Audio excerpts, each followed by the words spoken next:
Sunrise talks on Saturday couldn't produce an agreement to end the Portland teachers' strike, what parents are saying before another day of negotiations. Plus, a major MAX disruption to warn you about, what crews will be doing in the Vista Tunnel today. But before we get to all that, let's check in with Daisy Caballero for a quick look at the forecast. Daisy, good morning. Hey, good morning, Alma. Happy to have you here on Sunrise, and good morning to all of our viewers. Wanted to take you actually back a step here. Looking at our satellite radar within the last 6 hours, not quite seeing as much rain as, of course, we saw yesterday. Yesterday alone, within the first, 11, 12 hours of the day, we saw nearly an inch of rain, and that was really the bulk of all the action that we saw yesterday. Now we're just starting to see some light sprinkles kind of passing through with actually this new system approaching us within the next few hours. We're actually picking up a lot of lightning strikes, as you can see here. And again, this will be headed our way alongside this low pressure system that's going to be, of course, feeding us all of those conditions. We're expecting for those thunderstorms to really be west of the Cascades, not quite impacting folks over into the eastern portion of our state. But looking at our current temperatures right now, 49 degrees in Scappoose, also for Hillsborough, Forest Grove as well. 52 down in Sherwood, looking down south just a bit near the Salem area, 50 degrees in Salem and 52 degrees for Kaiser. So by noon, we'll be seeing really 50s across the board with 60s in Eugene and North Bend. Looking at 5 o'clock though, again, not warming up too much. If anything, we're actually cooling down just a bit. Expected to see 57 degrees here in the Portland metro area. But we'll talk more about that 7-day forecast because we also have a wind advisory to talk to you about for tomorrow. Thank you so much, Daisy. New this morning, 2 people are dead after being hit by a MAX train along I-84 last night. This happened near Northeast 28th Avenue just after 9:30.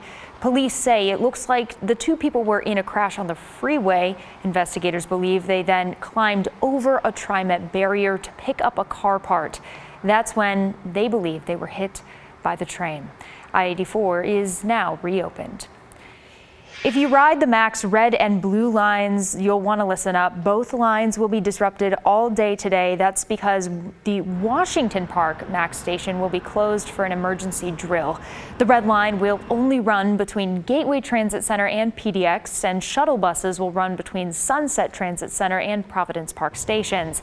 TriMet says to plan for extra time for your ride. And right now, we don't know if Portland Public Schools students will be back in class tomorrow. The district and its teachers union will meet again today in hopes of ending the teachers' strike. Ashley Graham's talked with some parents and students about the impact of this work stoppage. As the Portland teacher strike continues through the weekend, PPS families are faced with the possibility that schools could be closed again next week. We got everyone at home till they can figure it out.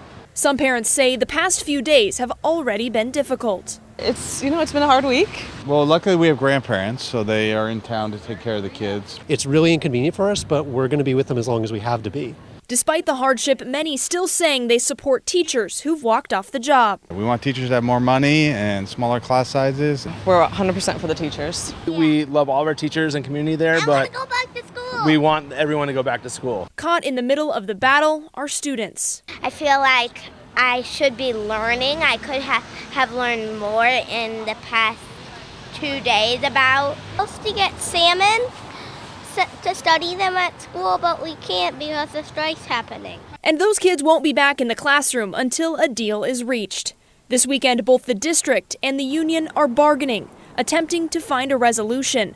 But parents are not so optimistic.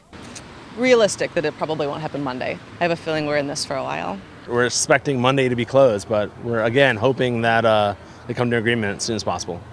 The district tells me bargaining will continue through the weekend. As for school on Monday, PPS says they will let families know Sunday night at 7 if students will be back in class. From the newsroom, I'm Ashley Graham's KGW News. And stay with KGW for continuing coverage of the Portland teachers' strike. We will keep you updated on developments through the weekend right here and on KGW.com. Now to international news and the latest in the conflict between Israel and Hamas. U.S. Secretary of State Antony Blinken was in Jordan to meet with leaders from around the region. It comes after he visited Israel to push for a pause in fighting to allow hostages to be released and for humanitarian relief to enter Gaza. However, the foreign leaders of Jordan and Egypt said while they want to see peace in the region, they disagreed about pushing for a ceasefire. Israel's prime minister has also said they will continue, quote, full force until all hostages are released by Hamas. And amid the fighting, there is a story of hope. It's about a small village where Palestinians and Israelis have found common ground. NBC's Jay Gray takes us inside this oasis of peace. Tucked away in the hills of central Israel, about 30 miles or so from Gaza, the sound of children playing climbs above the echo of explosions in this tiny village known as the Oasis of Peace. We are trying to offer the world how we can do it peacefully without killing each other. For more than 40 years here, Israelis and Palestinians have lived side by side. As neighbors, as partners, for a dream, for a community that's based on coexistence and equality and peaceful standards. That dream, much more difficult with the nightmare of what's happening in Gaza. It's not easy for both sides. Is it something you talk about? Yes, we have talks. First Jews with Jews, then Arabs with Arabs, and then both together talking about the situation, how we feel about it, what we expect each other, what we need from each other. And one thing, more than any other, keeps these families working for unity. We have to be the bridge between the ugly reality and the future that we wish to our kids. At the community school, Jewish, Muslim, and Christian children sit side by side in classrooms where lessons are taught in both Hebrew and Arabic. They play together during recess, seemingly unfazed by the roar of fighter jets overhead, but fully aware of all that's going on around them. Me and my brother were sitting on a swing. We heard 3 bombs. Boom, boom, boom. I looked at the swing and it was vibrating. Every day I'm thinking about this situation. When the rockets are coming, when the sirens are going off, I'm always thinking about war. A war that challenges the core of this community's mission. This is a hard work, and this is the test for us. Can we pass the hard time, like now I think one of the hardest time? Can we pass it as partners? Partners have crises, but it's okay. But we should know that we want to continue, and we will continue together. Providing a glimmer of peace in a place where it's so hard to find right now. Back here at home, Multnomah County District Attorney Mike Schmidt has formally kicked off his re-election campaign. He held an event Saturday at Tabor Space in southeast Portland. Schmidt says his priorities for a second term include amending Oregon's Measure 110 to ban public use of hard drugs, prosecuting gun violence, and protecting survivors of domestic violence.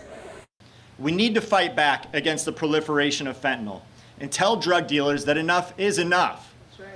And to create new accountability mechanisms and expanded treatment options for those using hard drugs publicly on our streets. In order to win another term, Schmidt will have to defeat an opponent from his own office. Nathan Vasquez, a senior deputy DA in Multnomah County, has announced he is also running for district attorney. A rainy Saturday couldn't stop dozens of youth baseball players from playing a tournament. They were on the fields at Nelson High School taking part in a benefit event for Owen Weaver, who was seriously injured in a car crash in September. Art Edwards has the story. On a rainy Saturday, more than 100 youth baseball players gathered at Nelson High in Clackamas County for a baseball tournament, the Team Owen Super Draft Tournament, to support 12-year-old Owen Weaver. Get to be teammates with other kids and meet different coaches, but we're all here for one reason. It's to support Owen. Owen is a talented and avid baseball player. In September, he and his family went to the Oregon State-San Diego State football game. On the way home, a distracted driver slammed into the Weavers' car. Owen, his brother, and parents were all injured. Owen suffered a traumatic brain injury and spent weeks in intensive care. The fact that it was avoidable and that this is our reality is incredibly unfortunate. He's making progress and has moved out of intensive care, but remains in the hospital. I feel like we're at the first inch of a marathon for Owen right now. I feel like we have so far to go, but we're blessed and fortunate to have the opportunity to go through it with him. We're just definitely hoping that we can get a healthy kid back, kind of regardless of the athletics. His father visited the baseball tournament. I think Owen would be really impressed by the support and outreach in the community and how everyone's coming together. The players wore Team Owen t-shirts and didn't let the rain keep them from playing. Not all of them know Owen, but the players and their families understand that they are on the field for something more important than baseball. I mean, my 8-year-old said he can't believe how many people love our family. All the money raised by the tournament will go to the Weaver family. They also have a GoFundMe account. They call the support they have received incredible and ask people to keep Owen in their thoughts and prayers. Art Edwards, KGW News.